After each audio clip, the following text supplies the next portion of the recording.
So the LINKER-MM1 study was a clinical trial, phase 1, phase 2 clinical trial with Linvoseltamab in relapsed refractory multiple myeloma. So Linvoseltamab is a bispecific antibody that targets BCMA on the myeloma cell and CD3 on the T cell receptor.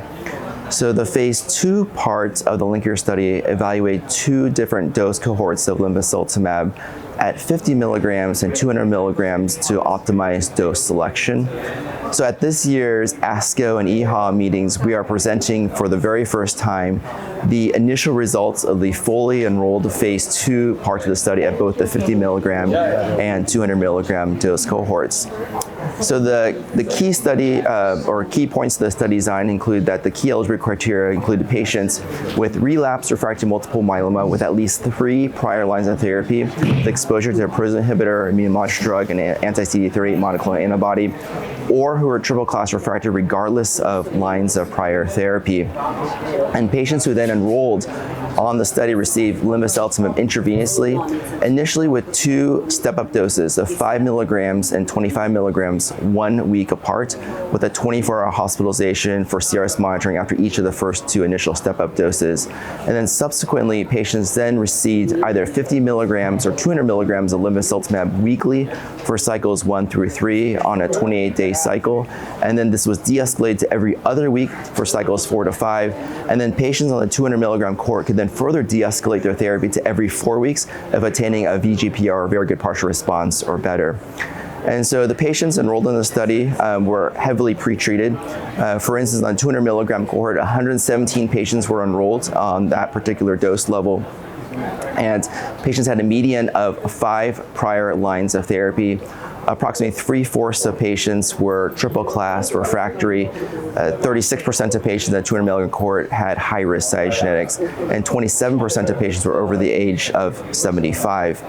And so when we looked at the overall results of the study, at the 50 milligram dose cohort, the overall response rate was 50%. At the recommended 200 milligram dose, the overall response rate was 71%, with a very good partial response rate or better of 59%, and a complete response rate or better of 30%. And among patients with evaluable MRD samples who attained CR or SCR on the 50 milligram, 200 milligram cohorts, 54% of patients were MRD negative. And the response appeared to deepen with time, and so the 6-month probability of duration of response was 84% in the 200 milligram cohort, which was encouraging. At a median follow-up of 7.7 months in the 50 milligram cohort, the median progression-free survival was 7.9 months. At a median follow-up of 5.6 months in the 200 milligram cohort, the median progression-free survival had not been reached yet. And the 6-month probability of progression-free survival was 73% in the 200 milligram cohort.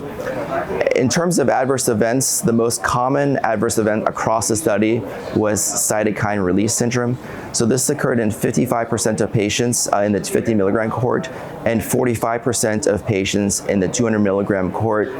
Notably, in the 200 milligram cohort, most of the CRS severity was grade 1. So 35% of the CRS was actually grade 1 in severity, 9% grade 2, and there was a single grade 3 event. And most of the CRS, when it did occur, occurred rapidly. So it occurred typically within the day of dosing and resolved within 24 hours. In terms of other adverse events of interest, of course, infections are a particular adverse event of interest with bispecifics in general. So the rates of infection were similar between the 50 milligram and 200 milligram cohorts. So approximately 60% of patients had any infections on either cohort who were enrolled on the study. About 35% of patients had grade 3 or higher infections who were on the study. So I would say in summary, Linvoseltamab at the recommended dose of 200 milligrams showed very strong efficacy with rapid, deep, and durable responses. And particularly, I think what was nice to see was that, what I didn't actually mention earlier, was that these responses actually were seen in historically high-risk subgroups of patients, including patients with high-risk cytogenetics and high baseline disease burden. And I think what was also an important key point to the study was that the overall rates for cytokine release syndrome were relatively low. And so less than 50% overall incidence of CRS at 200 milligram cohort, and majority being grade grade 1. So I think that this speaks to the promise of linvoseltamab for myeloma therapy for relapsed refractory disease, and among especially the BCMA targeting approaches.